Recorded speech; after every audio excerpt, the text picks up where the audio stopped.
سلام بچه ها، من پارسا لجن هستم. این بچه که اومده برای یه رفیق من، یه یوتیوبر کوری خونده، اومده میگه از 100 بچه 8-9 ساله اومده برای رفیق من کوری خونده. ببین رفیق من اینو 22 شاید 21 هم برده، به من نگفته. 22 رو گفت به من بردم دیشب بود و اینا. این از 100 برا من، این بچه برا من حرف میزنه. من نمیدونم دیگه بچه کنم.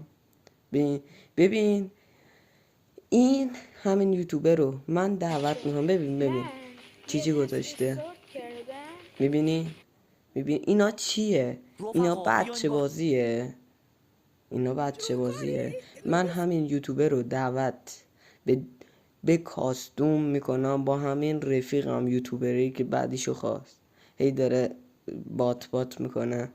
من 10-3 باختم، اون که من مولتی پلیر نیستم، همش هم میبارمش. پینگم هم بالا بود، کار ندارم.